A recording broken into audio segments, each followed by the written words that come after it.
Square Garden marked the 75th anniversary of the NBA's first ever regular season game between the Knickerbockers and the Toronto Huskies, November 1st, 1946. The Knicks beat the Huskies 68-66. Hey everybody, welcome back into our NBA TV studios. This is Game Time. I'm Kristen Ledlow alongside the two-time champion Candace Parker, the Hall of Famer Isiah Thomas. We're with you for highlights and analysis on this 9-game Monday in the NBA. But as we celebrate the league's 75th, let's let the radio call the highlights, shall we? With Ed Cohen 75 years after the first ever regular season game in NBA history. Back then, it was at Maple Leaf Gardens in Toronto. Knicks took on the Toronto Huskies. Against Anunoby, keeps the dribble going between the legs, jump kick to Barrett, right wing for three, knocks it down. The Knicks with their 6-3 in the first quarter, 9 to shoot, 15 to go. Randall against Anunoby, between the legs, now a three, off glass, and good. It's been that type of start for Randall. Steers it up the floor with the left, now reversing to the right, down the lane, throws it up top in the roll, and the stuff, left side of the rim, and there it is, the Gardens guy extending the Knicks lead to 46-33. To Birch, Kemp drives into the lane. Kicks it out, Trent Jr., three, good, down the bottom of the well for Gary Trent Jr. Chris Rock, Tracy Morgan amongst the notaries as OG goes up the ladder and jams it down. Gets it back, Trent Jr. sidestep, three in the air, no good. Rebound, Anunoby puts it up and in. OG working the glass like Windex. Anunoby out there with Achua, Trent Jr., and Champagny. OG Anunoby, a long three, splash it home. Down the stretch we come. 3:20 to go. Van Vliet, jumper, good. A deep one from Freddie. Toronto goes to New York and takes a bite out of the Big Apple. That they did. 113-104, the final score. The Raptors on a 4-game streak with this comeback win at MSG, erasing a 15-point deficit against the Knicks. OG's 36, by the way, a career high. Our 3D, Dennis Scott, caught up with him. Take us through that defensive intensity you guys showed tonight to get this win. Just following the game plan, staying true to what we were doing in shoot around, being at the gaps, helping off like Randall, helping guys like that, and just being aggressive, going for the ball, trying to box out.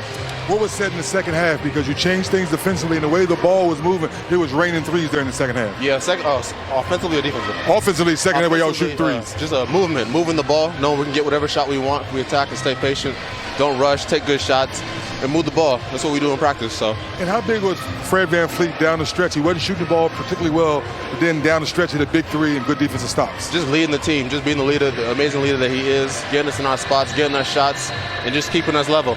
And what are you saying about the rest of the NBA? I know Siakam's a couple weeks away from coming back, but you guys are staying in the hunt and just playing solid basketball. Which is a tough, resilient team, next man up.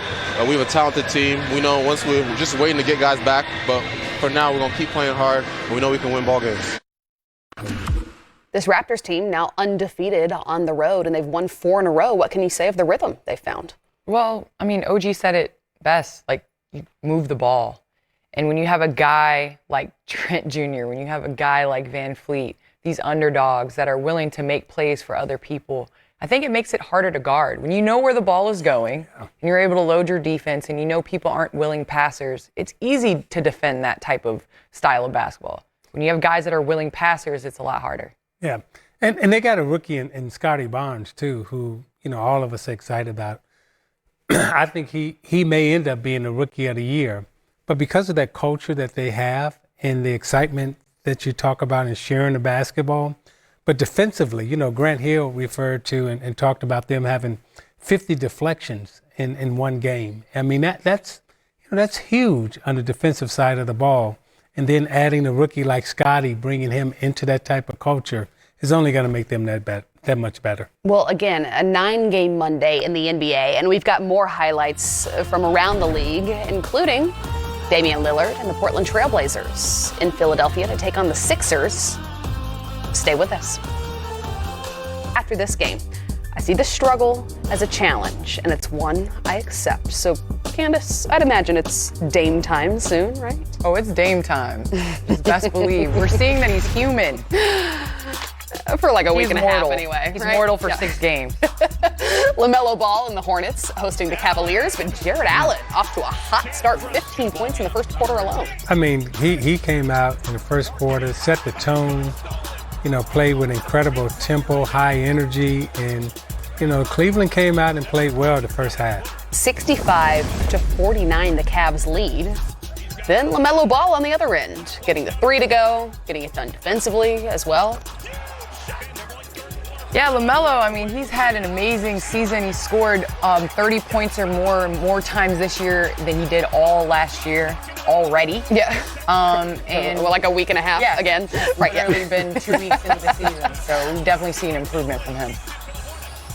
He finished with 30 points, 7 rebounds, and 6 assists. But we've got to talk a little bit about Evan Mobley with 15 and 10. Oh, good-looking rookie Mobley is. Around the basket, again, finished left hand, right hand. He's thin right now.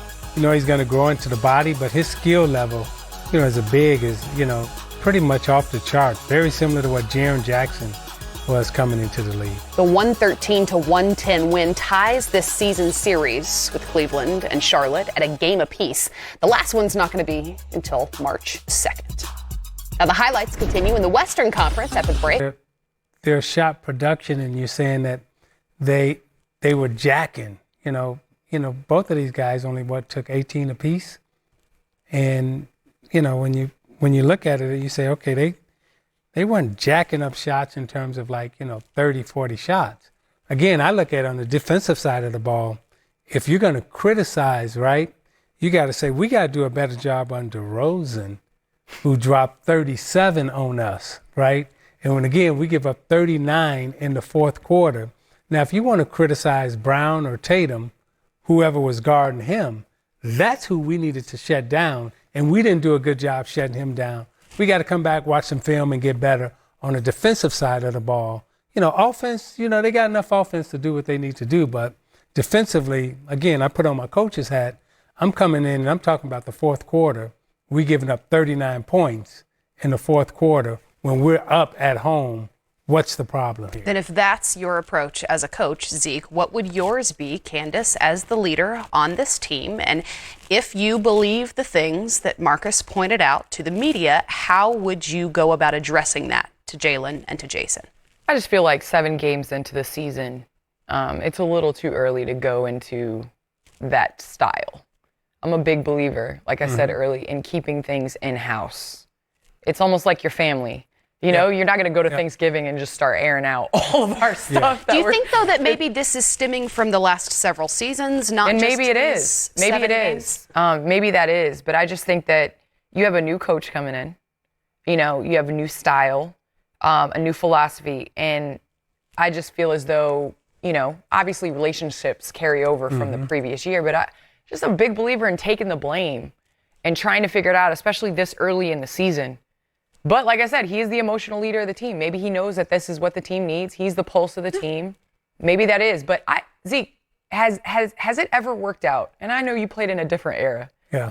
That you bring something to the media and you put it out there and things really positively change as opposed to keeping it in the locker room. Not when you call it out like this was called out tonight on the offensive side. That's why I said on the defensive side, we can always call each other out on the defensive side and say we got to do better. We can't let DeRozan get 37. We can't let this happen. We can always call each other out and be held accountable on the defensive side.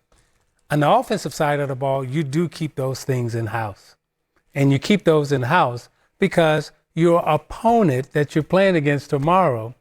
Okay, I'm your